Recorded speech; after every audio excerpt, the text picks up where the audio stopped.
Hi అండి, one more mini blog చూసేయండి. ఇవాళ స్నాక్స్ వచ్చేసి ఆలూ బ్రెడ్ విత్ కాంబినేషన్ తోటి ఎగ్స్ అండి. చూడండి, ఒకసారి ఉడకబెట్టుకున్న ఆలూని అయితే ఇలా స్మాష్ చేసుకొని దాంట్లోకి ఉల్లిపాయలు, పచ్చిమిర్చిలు, కొత్తిమీర, తగినంత సాల్ట్ వేసి పక్కన పెట్టేసుకోవాలండి. కలిపి బ్రెడ్ స్లైసెస్ తీసుకొని దానిపైన ఆలూ కుర్మాను పట్టించిన తర్వాత ఎగ్స్ ఉంటాయి కదా, అవన్నీ బీటర్తో కానీ మన స్పూన్తో కానీ ఇలా బీట్ చేసుకున్న తర్వాత దానిపైన అప్లై చేయాలండి. అప్లై చేశాక వేడివేడి పెనం మీద కాసంత నూనె వేసి వీటిని అలా బోర్లు చేయాలండి.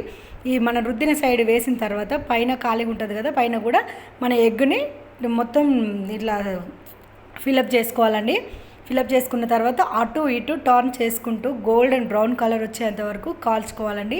చాలా బాగుంటుందండి ఈ స్నాక్స్ అయితే. చిటికెలు అయిపోయే స్నాక్స్ ఇవి, కానీ పిల్లలు మాత్రం ఎమ్మీగా సూపర్ ఉన్నాయని బాగా తిన్నారండి. ఇంకేముందండి, మనం డెకరేషన్ చేసుకొని మంచిగా తినేయడమే. చూసేయండి ఒకసారి అయితే, జాములో పెట్టుకొని తింటే ఉంటుంది నా సామిరంగా ఆహా అనాల్సిందే. ఎవరైనా ట్రై చేయండి. Thank you for